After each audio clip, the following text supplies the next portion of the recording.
Hey guys, it is me again. This is going to be radial design in Pixlr part 1 because I know I won't be able to finish it in this sitting. So I'm going to do what I can. So we're going to come up here to the URL and I'm going to put in pixlr.com. This time I'm going to do /E because I want it to be E, and we'll see if that makes a difference. Oh, it does. See, it's E, and that's what we want. So here's one that I had played with before and was learning, so I'm learning it too, so I can teach you. So that's one that I had done. I'm going to start one because you're going to be starting one. So the first thing you're going to do is you're going to go File. We want something new. So I'm going to go. Well, let me go to Home. Because you're going to be like this, and you're going to create new. So you're going to create new. Now I want this to be a square because this is a radial design. So you see this right here. I want you to come down. I want you to scroll down. And I want you to pick up one of these squares. Now this is size, so 1080 is the smallest. 2048 would be the next one here. Now we don't have to use these sizes, but they're already there. So I'm just going to go ahead and use those sizes. I'm going to go ahead and click on this one, the high medium. It's called 2048. So I'm going to click on that. And then that changes up here. You see that's there right there. So now I'm going to put my radial. I'm going to call it my radial design. I already have one called my radial design. I have one called my radial and my radial design. I'm going to go ahead and call it my radial design. And I'm going to create. And there you go. There's my square. So now I've got to bring in my picture. So now I've got to find a picture. And I want you guys to have a full-length picture of yourself if you can get somebody to take one, or if you've got a picture of yourself. So I went through my library, I couldn't find one of myself, but I'm going to use a student from the past. So I'm going to come here and I'm going to open image because I got to find the image on my computer. And I know it's on my desktop. I already put it on my desktop. And let's see if I can go recent. Yeah, there it is. That's the picture I'm going to use. All right, so this is a student that graduated, I think 2 years ago, 2 or 3 years ago. But I'm going to use it. Now, you see when I did that, it went to a new picture, a new tab, instead of going where I wanted it. So what I'm going to have to do is I can just take it, I can grab it. I should be able, well, I'll just copy it. And I'll come over here and then I'll paste, and now it's on there. Okay, so I'm going to go ahead and turn it just so. But what I've got to do now is I've got to get rid of that whole background. Now, the way I do it, and I think I showed you how to do this before, there's different ways to do it. You got the tools over here, these selection tools. I like to use a big rectangle at first. That's how I like to start mine. I'll get rid of this advertisement. So I'm going to take this rectangle marquee and delete. I did this backwards. I think, though, I can pull the rectangle. Yes, it lets me pull it. And delete. Do one over here. And delete. And do one here. Move it down a little bit. I'll cut off the feet. And delete. All right, now, I can't do anything else because that's still going, and I don't want to make another rectangle, so I've got to select, deselect, or Control D for short. Now I still got to get rid of all this. And remember, here's the magic wand. I could click on that and click, but I have to be real careful. See, it's going inside of her because it selects the colors that are close. and I don't want it in here. So we can also use a mask, and I think, does this have a mask? Let's see.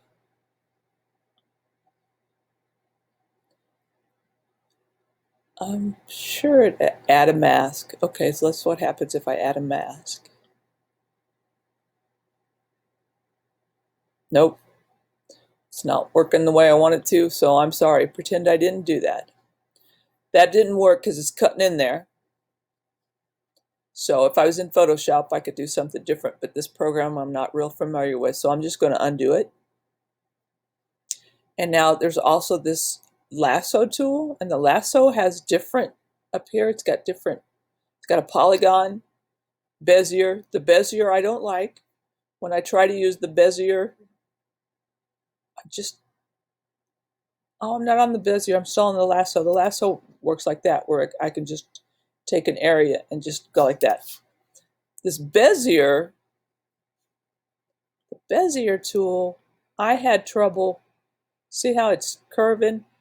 And so I have trouble with that one. I couldn't figure that one out. So I won't ever use the Bezier. The magnetic, it likes to, let me get rid of this here. The magnetic tool likes to cling to things. So if I wanted to go around her head, I could click, and as I move down, it's gonna click to things that are of different colors. So you might find, now see how it kind of went off there? So that's the only thing about it is it's not as, you don't have a lot of control over it. Although that looks pretty good, so I can delete that, but then I've got this section right there. So that's the magnetic, because it'll cling to a section of different colors. And then the polygon is like the pen tool. So you can always use that one too. That one you control, you click and you move, and every time you click, you can change direction. So I click and I click and I click. So it's like that pen tool that we used in Gravit. So that's that one. But it never fails for me. It never fails. I get to a point where I have to use the eraser. But I do think I can do a little bit more here, I think.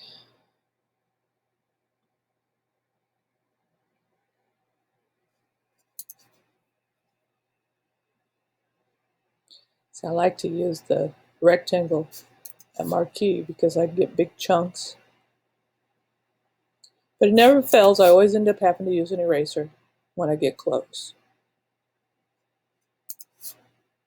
Now and I know some of you guys are perfectionists too. Some of you are not, but some of you are. And you want it to be perfect. And if you can't get it perfect, sometimes you get upset. You want to give up. But here's what I do. So I'm going to show you my secrets when I do things like this. I want the eraser. Here's the eraser tool right here. It's right there. So I'm going to click on it. I can change the size of that eraser tool. I can change the hardness and the softness of that eraser tool. Do you see how that's changing that? So the harder it is, the edges are going to be crisp. The softer it is, the edges get fuzzy. So let me show you how that works. So if I'm going to come over here, I've got the eraser, and I've got it at 41 right now. I'm going to zoom in. I do like to zoom in when I use the eraser. And then I'll use the eraser. Now, I've got to be careful, because here's what's going to happen. Because it's got that soft edge, that blurry edge, if I come here and I get too close to the head,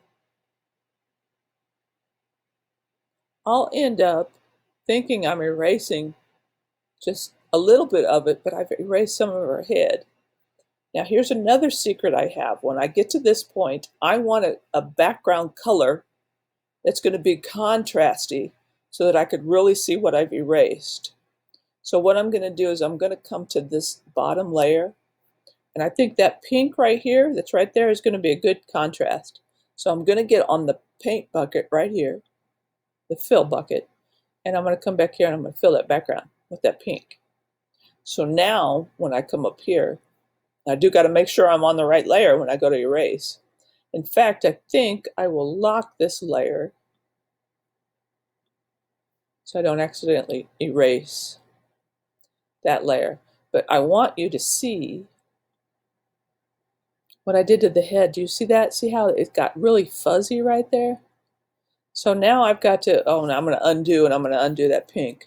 But I got to do that to get her head back.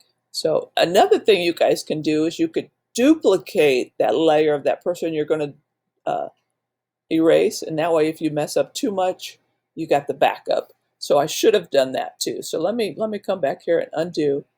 See, and I can edit, undo. I can keep undoing. Just keep edit, undo there. I got to there. Now I'm going to do what I just said I should have done to begin with. So first I'm going to take that layer and I'm going to duplicate that layer so that I have that backup in case I mess up so much. So I am going to, this check mark right here, that'll make it, if I click that, that makes that invisible.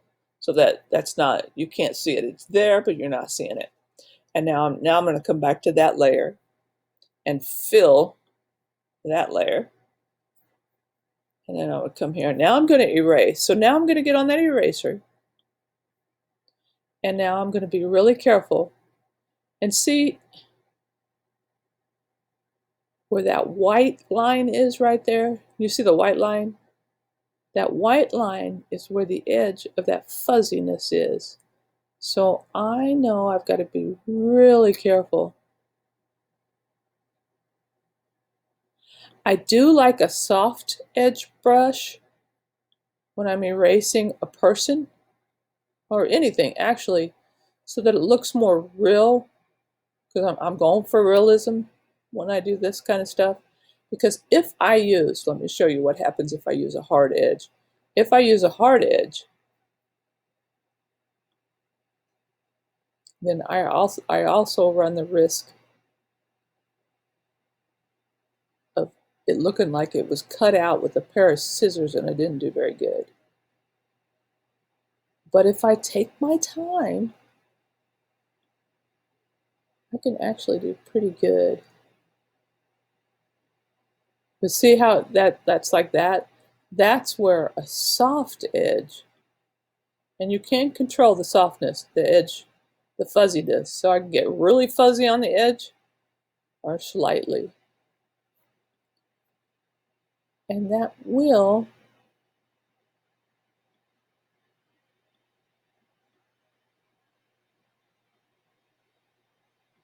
allow me to be really careful. Now, see, I cut in there too much. Let me edit, undo. I cut in there too much.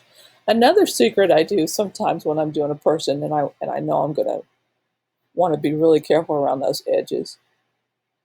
Another thing that I will do is I'll take the opacity down when I'm erasing.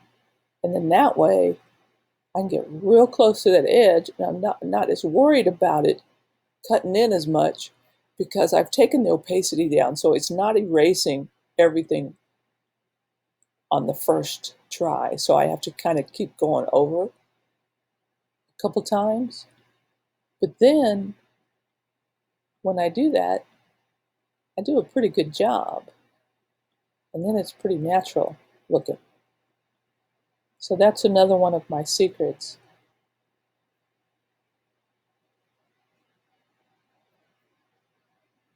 So I want a soft edge, not real soft, but sort of soft. And I want to take the opacity down.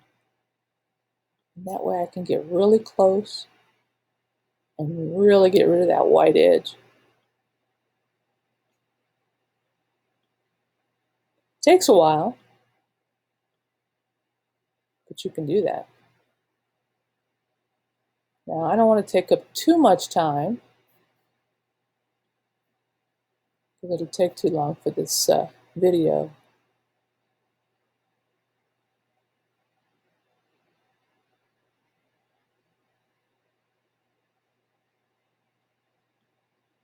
So let me go back here. Let me hurry her along. One thing is, if you're trying to make it really look good, you can't really rush it. Because if you rush it, it's going to look bad. So it just depends on what you want. Now I'm going to tell you something while I'm doing this. Graphic designers, they make pretty good money. But if you go to school for graphic design, or you want to be a graphic designer, if you do not pay attention to your details, you're probably not going to get hired, because that's one thing a graphic designer has got to be really, really mindful of details.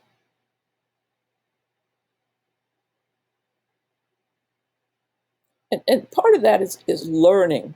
When I was taking my classes to get my certificate, my graphic design certificate, it took me a while to figure that out too, what the details was by some of my professors. And that's the little things. The little things you may not think about. I'm going to make this a little bit smaller because I'm coming in there between there. That's another thing you want to play with the size of those brushes too. What I was saying about the details is there's times, especially if you're doing like print work where you got text and you're dealing with text and you're working on stuff and you're thinking, "How this looks good. I'm going to turn it in. I'm done. It's done." And then you might give it to the client, and you think you did a good job, and then the client gets it, and there's a misspelled word. Things like that can get you fired. If you've got a job, or you got a client, that client may fire you. So that's what I mean by details. You've got to really pay attention to stuff.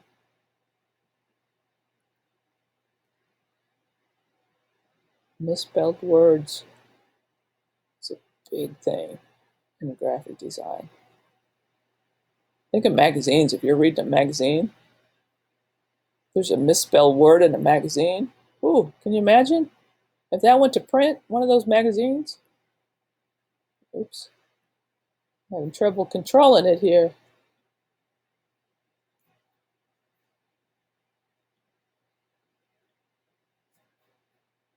Now I'm getting a little bit impatient. Sometimes it's easy to get impatient. Oops, let me get on this magic wand. I want to go ahead and... Now, see, it's in there too much. There's another thing about this magic wand, and I'm going to show you. This is just another little trick too. There's right here is a tolerance. If I lower that, right now it's at 32. If I lower that tolerance, that means it's not going to pick up as much. So now watch what happens. See, now I just did that one. And that's because I lowered that tolerance. And so that's another secret. Because the magic wand is the quickest, but it's also the trickiest because you don't want to erase stuff that you don't want to erase. See, I'd be erasing all that. That color is too close to that. So it doesn't matter how much I lower that tolerance. That color is just too close, so I can't do that one.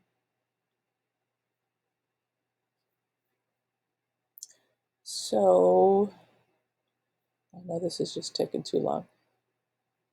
I'm gonna try to hurry up. I want to hurry up. So I'm not going to do the best job. I want you guys to do better than what I'm doing right now. I'm going to do a rough job because I want to move on with this. I'm running out. Oops, that was too bad though. I really cut her hand off there. I should go smaller.